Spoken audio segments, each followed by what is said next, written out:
Hello, hello. Man. Oh, hello, hello, hello, hello. Okay, there we go. Now it works. I haven't actually read the Bible in a while. So this is actually the first time I'm reading in the past few days now. I say that, but I've been reading the King James version in my own spare time. And let's just say it's really difficult for me to read it. I understand what's going on in there, but it's difficult to read. That's actually why I do the NLT one. Well, welcome back, everyone, and let's just get started on Leviticus 14. Got a lot of reading to do for me today. But again, like, share, and subscribe, and we'll get started with Leviticus 14.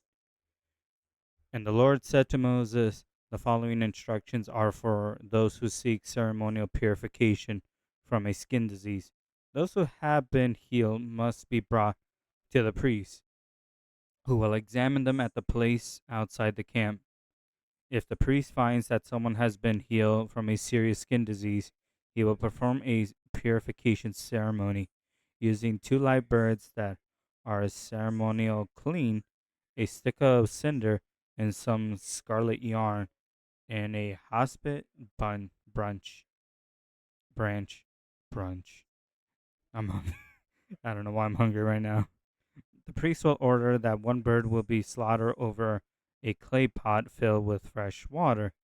He will take the live bird and the cinder stick and the scarlet yarn and the hospic branch and dip them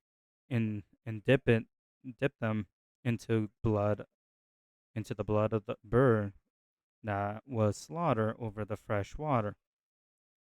The priest then will sprinkle the blood of the dead bird 7 times on the person to be purified of their skin disease. When the priest has purified the person, he will release the live bird in an open field to fly away. The person who the persons being purified must then wash their clothes, shave off all the hair, and bathe themselves in water.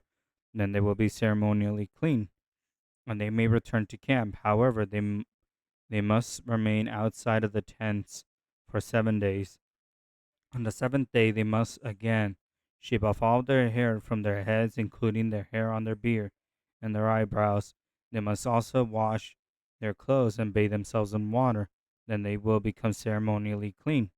On the eighth day, each person being purified must bring two male lambs and one-year-old female lamb, all all with no defects, along with a grain of offering of 6 quarts of chosen flour moist in olive oil and a cup of olive oil. Then the opposition, the opposition, I can't speak right now.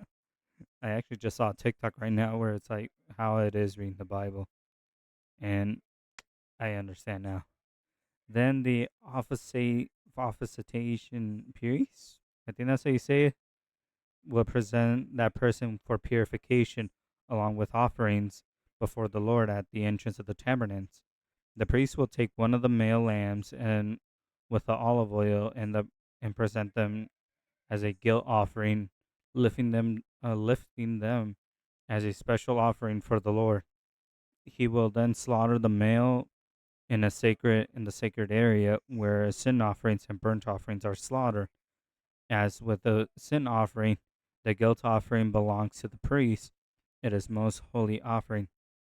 The priest will then take some of the blood of the guilt offering and apply it to the lobe of the right ear, the thumb of the right hand, and the big toe of the right foot of the person being purified. Then the priest will pour some of the olive oil into the palm of his own left hand, and He will dip his right finger into the olive oil,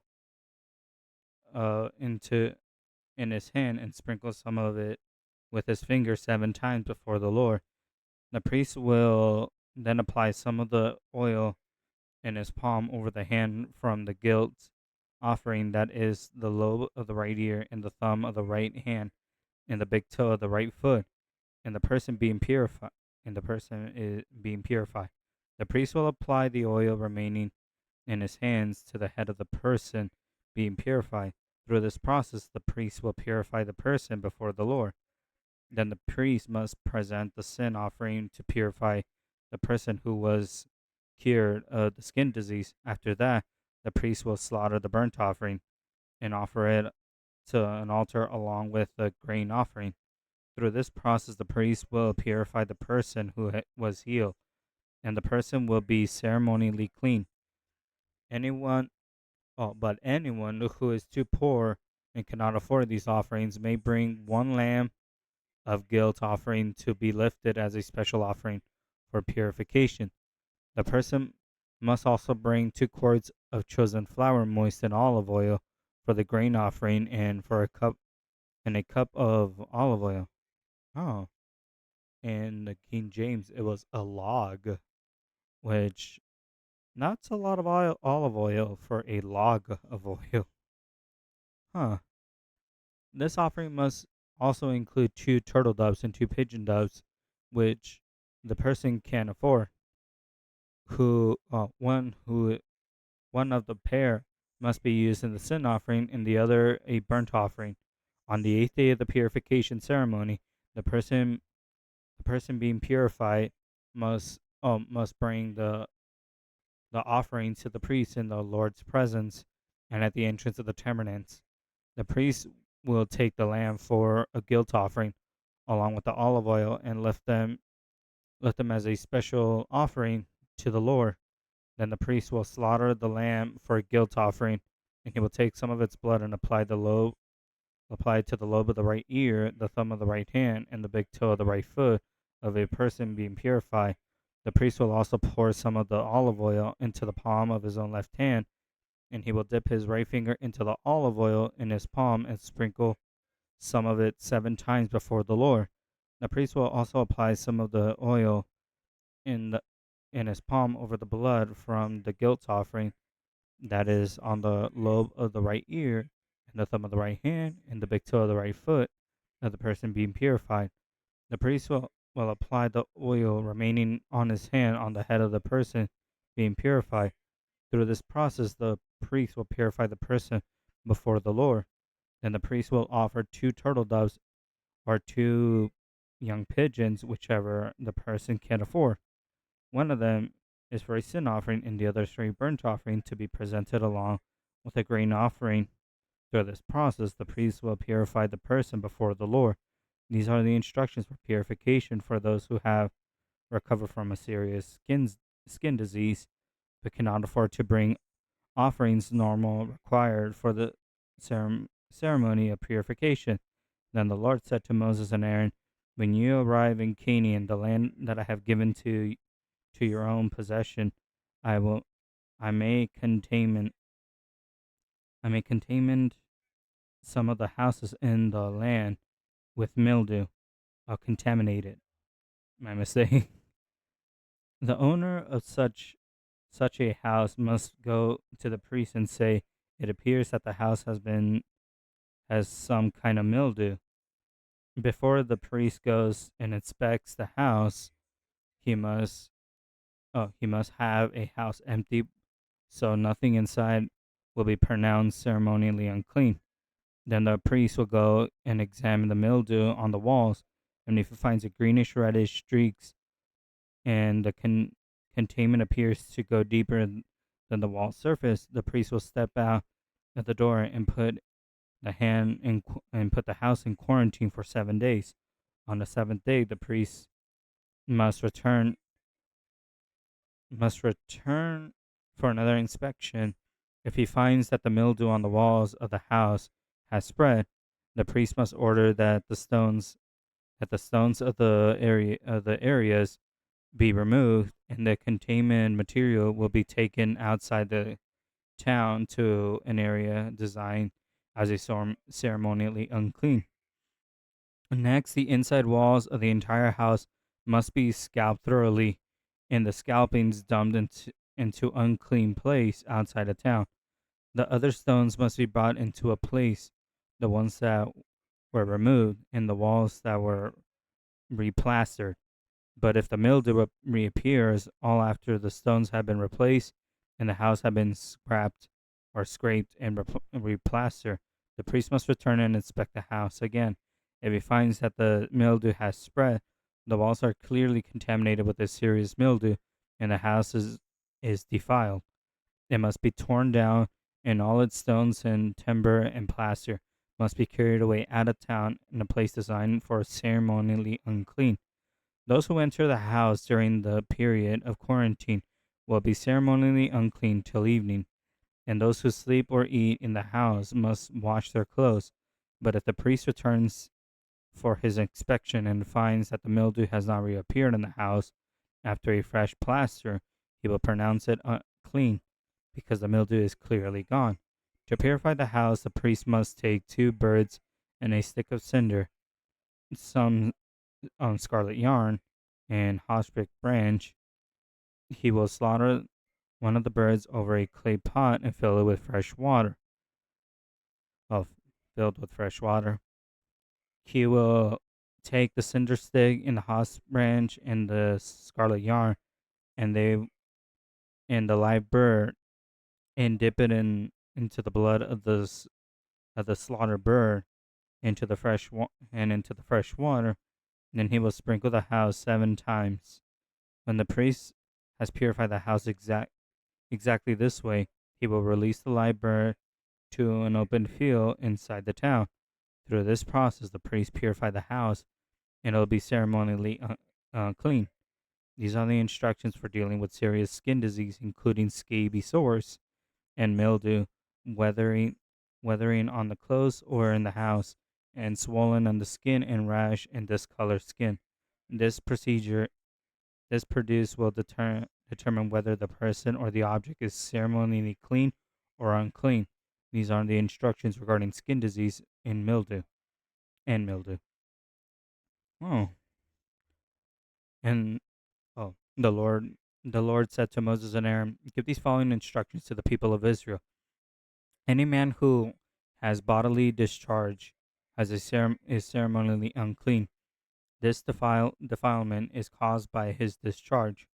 Whether the discharge continues or stops, in either case, the man is unclean.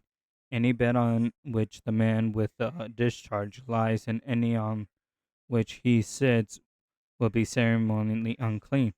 If you touch the man's bed, you must wash your clothes and bathe yourselves in water, and you will remain unclean till morning. If you sit where the man with the discharge has sat, you must wash your clothes and bathe yourself in water, and you will remain unclean till evening.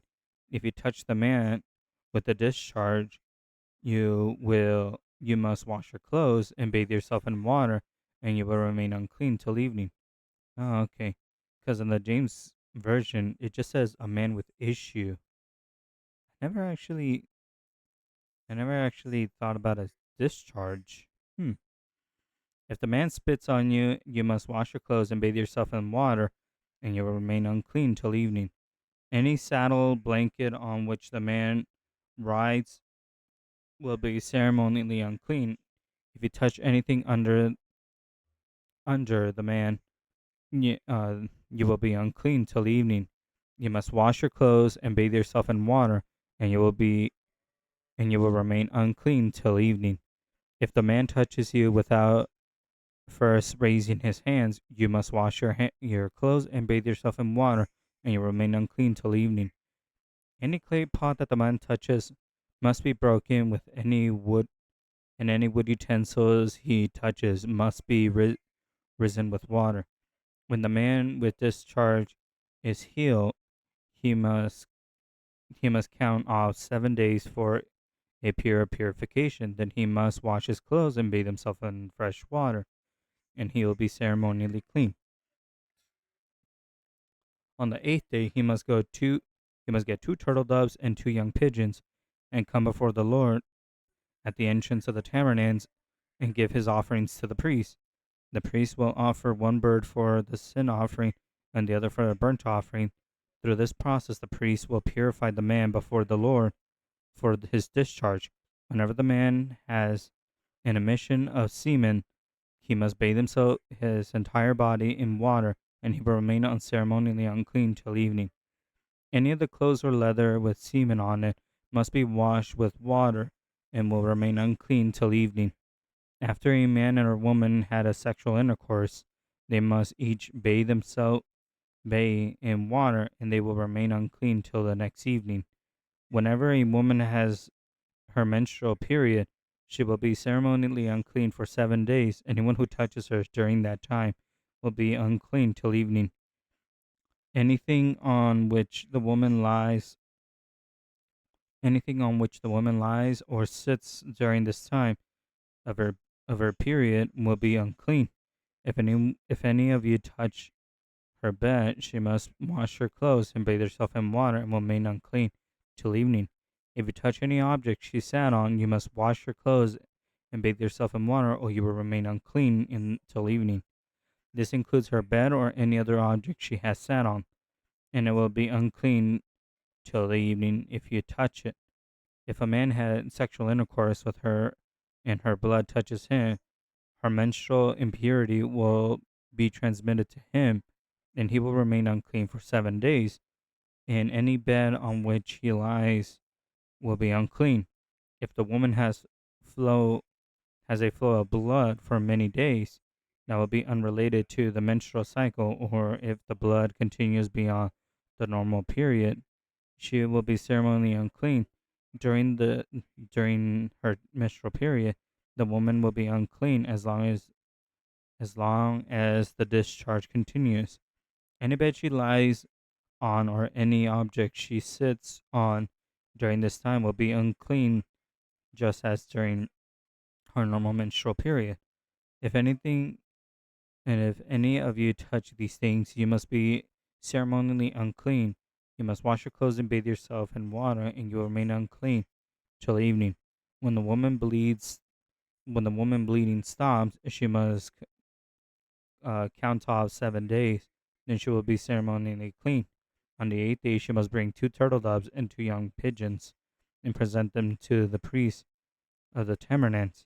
The priest will offer one as a sin offering and the other as a burnt offering. Through this process, the priest will purify her before the Lord for the ceremonial impurity caused by her bleeding. This is how this is how you will guard the people of Israel from ceremony uncleanness, otherwise they will die, for their impurity will defile the tabernacle that stands among them. These are the instructions for dealing with anyone who has bodily discharge. A man who is unclean because of his emissions of semen, or a woman during her menstrual period. It applies any it applies to any man or woman who has a bodily discharge, and to a man who's had sexual intercourse with a woman that who is ceremonially unclean. Whoa. that that's something to talk about in a bit. The Lord spoke to Moses after the death of Aaron's 2 sons, who died after after they entered the Lord's presence and burnt the wrong kind of fire before him. The Lord said to Moses, "Warn your brother Aaron not to enter the most holy place because of the inner curtain whenever he chooses. If he does, he will die. For the ark's cover, the place of atonement, is there. I myself am present in the cloud above the atonement cover. When Aaron enters the sanctuary area, he must follow these instructions fully. He must bring a young bull for sin offering and a ram for burnt offering. He must put his linen tunic and linen undergarments worn next to his body. He must tie the linen sash around his waist and put the linen turban on his head. These are the sacred garments, so he must bathe himself in water before he puts them on. Aaron from the community must take from the community of Israel 2 male goats for a sin offering and a ram for a burnt offering, and will present this bull as a sin offering to purify himself and his family, making them right with the Lord.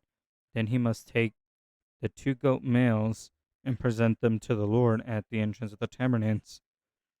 He is to cast secret lots to determine which goat will be reserved as a offering to the Lord, and which will carry the sins of the people to the wilderness of Azazel. Oh, that's interesting. Nah, I'll say that at the end. Aaron will then present a sin offering to a goat chosen by a lot for the Lord. The other goat, the scapegoat, chosen by a lot to be sent away, will be kept alive before standing with the Lord. When it is sent away to Azazel in the forest, the people will purify and make them right with the Lord. Aaron will present his own bull as a sin offering to purify himself and his family, making them right with the Lord. After he slaughters the bull as a sin offering, he will fill the incense burner with burnt coals from the altar that stands before the Lord. Then he will take handfuls of of in, fragrant powder incense, and will carry the burner and the incense behind the inner curtain. There, in the Lord's presence, he will put the incense on burning coals, so the cloud of incense will rise over the ark's cover and place atonement in the rest of the art of the covenant. If he follows these instructions, he will not die. Then he must take some of the blood of the bull, dip his finger in it, and sprinkle it on the east side of the atonement cover. He must sprinkle blood 7 times with his finger in front of the atonement cover. Then Aaron must slaughter the first goat as a sin offering for the people and carry its blood behind the inner curtain. There he will sprinkle the goat's blood over the atonement covering and in front of it, just as he did with the bull's blood. During this process, he will purify the holy place, and he will do it the same the same for the entire tabernacle, because it is a defiling sin and a rebellion of the Israelites. No one else is allowed inside of the tabernacle when Aaron enters it for the purification ceremony in the most holy place. No one may enter till he comes out again after purifying himself, his family, and his congregation, and all the congregation of Israel, making them right with the Lord. Then Aaron will come out to purify the altar that stands before the Lord, and he will do this by taking some of the blood from the bull and the goat and putting it on each horn of the altar. Then he must sprinkle the blood with his fingers 7 times over the altar. In this way he will be cleansed. He will cleanse it from the Israelites' defilement and make it holy. When Aaron has finished purification, the most holy, and the tabernacle and the altar, he will present a live goat, and he will lay both his hands on the goat's head and confess over it all the wickedness and rebellion and the sins of the people of Israel. In this way, he will transfer the people's sins to the head of the goat. Then a man specifically chosen for this task will drive the goat into the wilderness. As the goat goes into the wilderness, it will carry all the people's sins upon itself into the desolate land. When Aaron comes back to the tabernacle, he will take off the linen garments, and as he is wearing them, he must enter the holy place, and he must leave the garments there. Then he must bathe himself with water in the sacred place, put his regular garments, and out of the sacred go out to the sacrifice of the burnt offering for himself and the burnt offering for the people. Through this process, he will purify himself and the people, making him right with the Lord. He must burn all the fat of the sin offering at the altar. The man chosen to drive the scapegoat into the wilderness of Azazel must wash his clothes and bathe himself in water. He may not. He may return to the camp. The bull and the goat presented as sin offerings, whose blood takes into the holy place for the purification ceremony and will be carried outside the camp. The animal's hides, internal organs, and dung are all to be burned. The man who burns them must wash his clothes and bathe himself in water before returning to the camp. On the 10th day of the appointed month, in the early autumn, you must deny yourselves neither native born Israels nor foreigners and live among living among you may do any kind of work. This is permitted law for you, a permanent law for you. On the day of the burnt offering, a purification will be made for you, and you will be purified in the Lord's presence from all your sins. It will be the Sabbath day of complete rest for you, and you must deny yourselves. This is a permanent law for you. In the future generations, the purification ceremony will be performed by the priest who has been anointed or orient, oriented to serve as the priest in the place of the ancestor of Aaron. He will put on the holy linen garments and purify the most holy place, the tabernacle, the altar, the priests, and the entire congregational. This is a permanent law for you to purify the people of Israel from their sins, making them right with the Lord. Once a year, Moses must follow all these instructions exactly as the Lord had commanded him. Huh. Huh. Huh. That's interesting. So, a lot to go over by. Well, mostly about the whole thing about the women's menstrual cycle. It seems like I'm not really too keen in commenting that because I'm not an expert at that sort of subject, but it seems like the Lord is actually taking care of the women that may be kind of like viewed in a negative way for the menstrual cycle and all the other stuff. But the thing that does fascinate me about is the wilderness of Azazel, which, if I remember correctly, it's supposed to be a demon later on in the Bible. Azazel. It's either that or I might be thinking of another demon that starts with an A. But another thing that I did find interesting is how they use goats and bulls, which I found out is in Revelation when God says that he'll separate his sheep from the goats.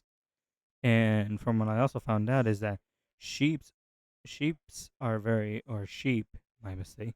Sheep are very obedient to their farmer, while goats are extremely rebellion against their farmers. Which is something that I found out, which is actually a cool little I was gonna say Easter egg, but it's a cool little like nod to like Revelation and real life actually of how goats and sheep actually act with one another or how they act towards the farmer. Like will always get the shepherds will always get their sheep back, but the goat farmer, he will have to chase for all of them after, which is actually kind of cool. And what was the other thing that I was gonna say? Oh, Leviticus. So these ceremonies that are going on in Leviticus, these ceremonies actually, I believe it's in Romans that it finally explains what each ceremony basically is supposed to represent in Leviticus. But Romans is pretty much all the way until the end of the Bible. So we're probably not going to see that until way later on. But it's interesting to actually see some of these ceremonies for sin offerings, burnt offering, and all these other offerings, and how each one is specific on which they need to be done for. Like, oh, this person is having discharge. You need this, this, and this. It must be quarantined for this, this, and this. And then it's like, oh, but the Lord also requires some payment for basically his protection. I know that sounds like a bit of like a loan shark type of deal, but it seems that way with the Lord. That it's like, hey, I created you, I brought you out of Egypt, worship me like this, and I'll keep you protected. And that's what's basically going on. But it's cool and interesting to actually see all this going on in the Bible.